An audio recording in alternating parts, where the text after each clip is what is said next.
Hello and welcome to Stay at Home Pilates, and we have done on the other videos some standing functional movements, some seated functional movements and some rotation. And what I've been asked a lot about is when we are in a mixed class, the modifications of certain movements, and to be happy with staying at a level that you can manage. And I hate the word, it's a beginner's class, it's an intermediate class, it's an advanced class. I hate those words, because to me, somebody who is who knows what level to work at, to me, is more advanced than someone who just does the movements because the person next to them is doing it, whether they can do it or not. And we need to know that, yeah, beginners are when you've never done it before, you're very fresh to it, it's all learning the language, and once you've learnt the language, you learn the movements. And Joseph Pilates said, every repetition you should be looking at making it better than the last one. So, and then knowing where your levels are. So, one of the biggest things that tends to take up time is the abdominal series. So once you know that this is a video on the abdominal series, then you can look at the beginning of the video or fast track it to halfway through, and that will give you the last part. So we're going to look at the single leg stretch, double leg stretch, single leg lowering, double leg lowering, and crisscross. So let's start at the very beginning. Lie yourself down. So when you're lying on your back, the first thing we need to know is that the pelvis is in neutral, but your head is in neutral. So you don't want to be lying on your back with your head right back here. And if that's the case, you're not going to do yourself any favours with that. So you might require maybe just a towel under your head. You may require a block under your head or a book under your head in order for you to be able to see the ceiling above and beyond your knees. So that's really a guideline. If you can see the ceiling comfortably above your knees and beyond, and you're not looking at the ceiling behind your head, then you've got a fairly good idea that you're in the right place. You'll know if you're comfortable. So once you're down, now I personally prefer, for me, just to have just a small towel under my head. So there we go, put that under there. And you can see it's not very big, but it doesn't have to be big in order for it to be beneficial. So your arms are reaching down. Now when the arms are down, pelvis in neutral. Pelvis in neutral, you're not in your pelvic tilt and you're not overarching. So it's always good to do a very quick check of your pelvis to see where your neutral position is, and it's in between the two ranges of movement. Then you're drawing your tummy in and starting with the arms down by your side. So single leg stretch as a foundation level. We are aiming to keep your pelvis still and taking one leg away and returning your leg without movement in your pelvis. Now I'm not going to start talking about breath here because I just want you to be breathing. I'm focusing more on the movement. Now when you take your leg out, if you're taking your leg out and your pelvis starts to tip and you can't correct it, then only take your leg out to a point where you can maintain neutral pelvis, because something's tight somewhere in the body, something's tight, preventing you from stretching the leg out and not moving your pelvis. So if you work at a level that you can control, then you've got a better chance of stretching or re-lengthening, lengthening areas where are tight. And what we don't want to do is start analysing stuff, because analysis creates paralysis. So we want to just know what we're aiming for. Pelvis still, single leg stretch. Now if we take it to double leg stretch. So double leg stretch then, well, it's to take both legs out. Double leg stretch out, and then returning the legs back in. Without, I'm going to move my hands so you can see my body. When your legs go out, you're looking at not creating a gap under your back. So you've not got this gap. Your pelvis is back in neutral, and you can maintain that length as you draw the legs in, and you're not tipping to bring the legs in. So it's the same as single leg stretch, only double leg stretch, but maintaining good stability. Remember, this is all at foundation level. So when you are now doing double leg stretch, we have the arm pattern to add in. So the arm pattern, we're taking the arms up and around. Now it could be that your arms only go to there.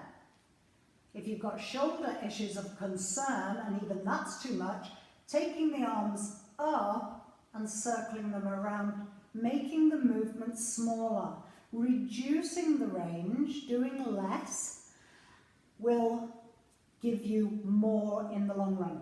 So we want to start with a circle. Can we make it a little bit more? Can we increase that range?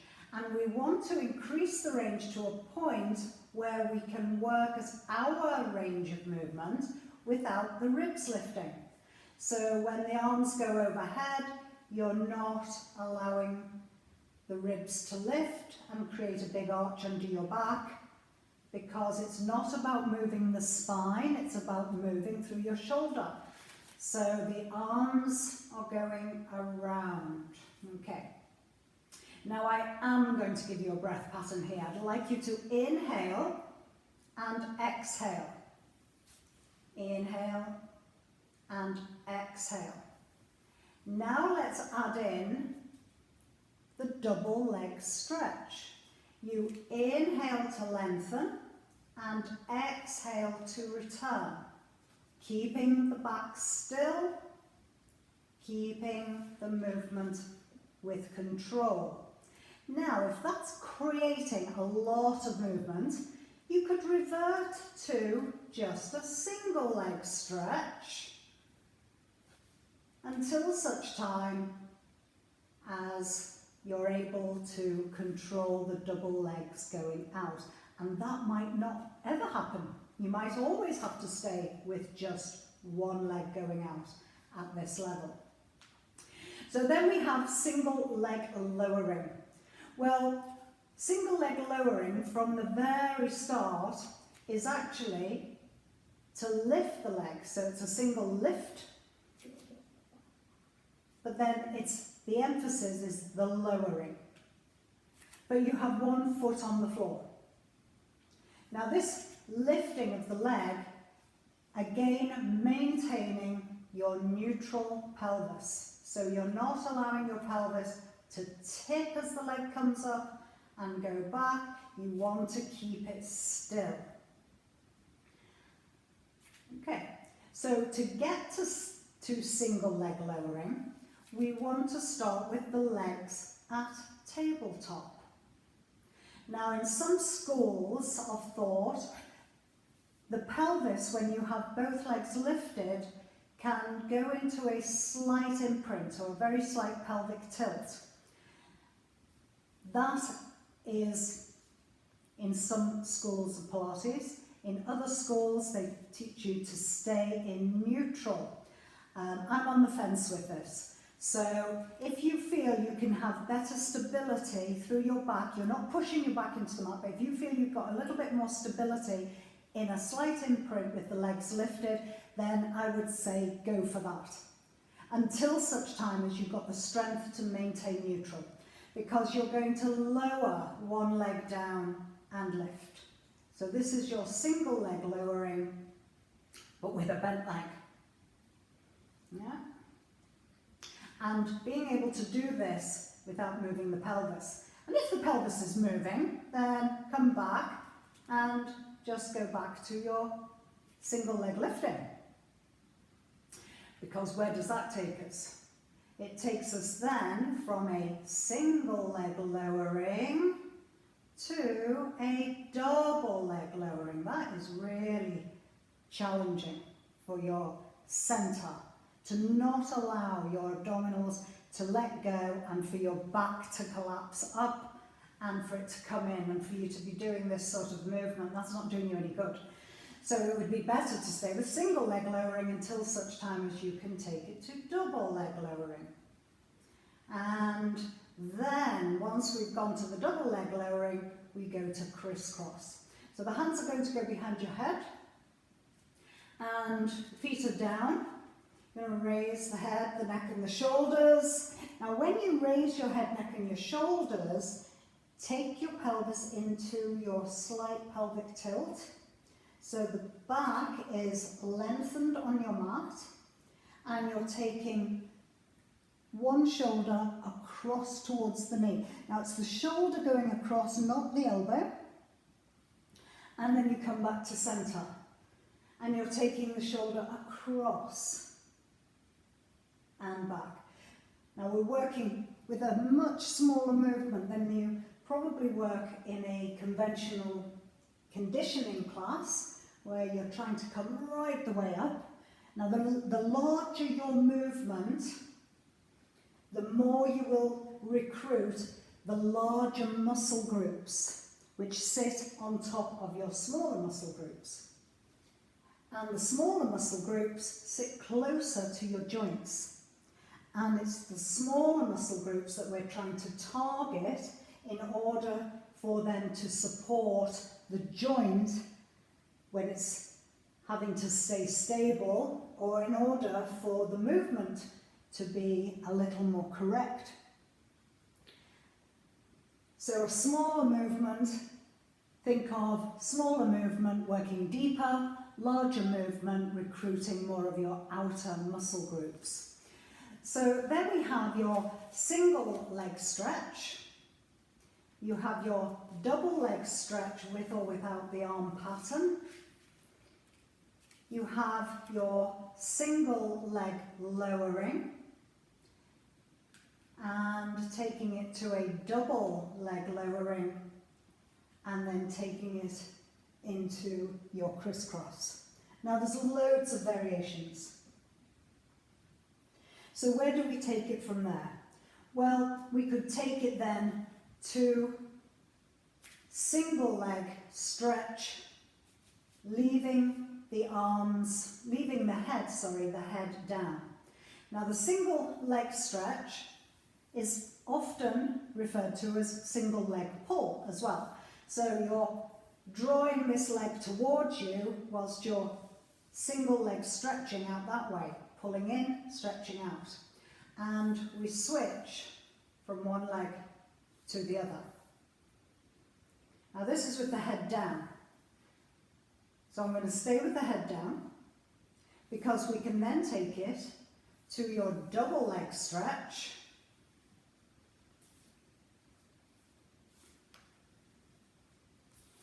And then we can take it to your single leg lowering.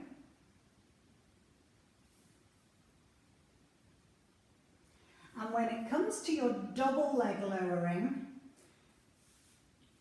support your head with your hands, squeeze your heels together and put your feet into flat shoes. And you're lowering those legs without disturbing your spine and pulling up. Now you're pulling up from your centre. So imagine you've got a piece of elastic from your navel up to your toes and it's pulling your legs back up. So you're going down and we are lifting. Then we're coming into your crisscross, so the legs are up at tabletop and you're going across into your crisscross without moving your legs, without moving your pelvis.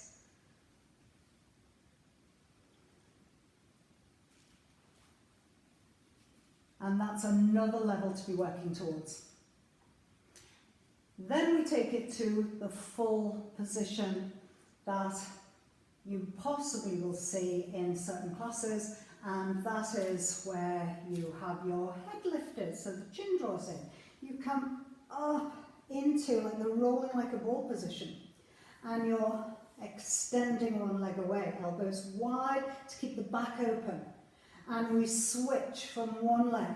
Remember, this is sometimes known as the single leg pull, as well as the single leg stretch. And then we take it to your double leg stretch.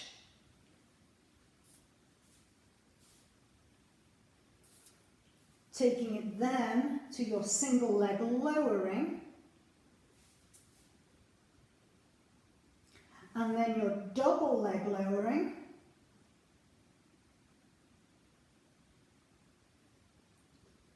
And then taking it to your crisscross. It's like a single leg stretch, but taking yourself across towards that knee. And coming in to cross. And what you'd be doing is around about 8 to 10 repetitions on all of those exercises. So from foundation to the more classical approach, which was the last part, you've got lots of variations. You could put your head down. You can bring your feet down.